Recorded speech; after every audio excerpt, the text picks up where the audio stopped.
खानवा के युद्ध में महाराणा सांगा बुरी तरह घायल हो चुके थे। उनके शरीर पर दर्जनों घाव थे। तलवार से कटी हुई एक आंख, टूटे हुए हाथ और तीरों से छलनी शरीर, लेकिन उनका हृदय अभी भी अडिग था। सेनापति उदयभान ने घबराकर कहा, महाराज, अब हमें चित्तौड़ लौटना होगा। यह युद्ध अब हमारे पक्ष में नहीं है। लेकिन महाराणा सांगा की आंखों में ज्वाला थी। उन्होंने रक्त से सने चेहरे के साथ गरज कर कहा, राजपूत कभी पराजित नहीं होता। यह युद्ध आज हारा गया है, लेकिन हिंदुस्तान पर तुर्कों का राज्य मैं कभी स्वीकार नहीं करूंगा। सैनिकों ने सिर झुका लिया। युद्ध भूमि से वापस लौटने का आदेश दिया गया, लेकिन हर सैनिक के हृदय में बदले की ज्वाला धधक रही थी।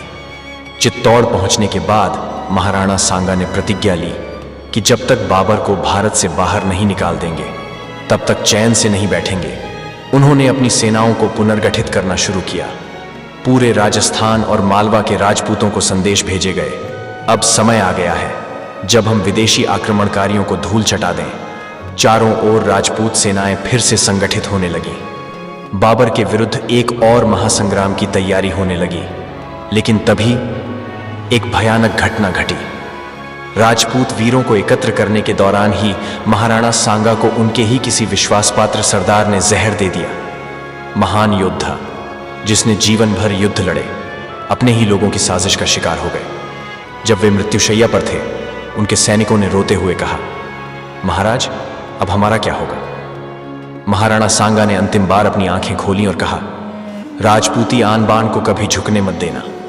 और फिर भारत का यह महान योद्धा अमर हो गया।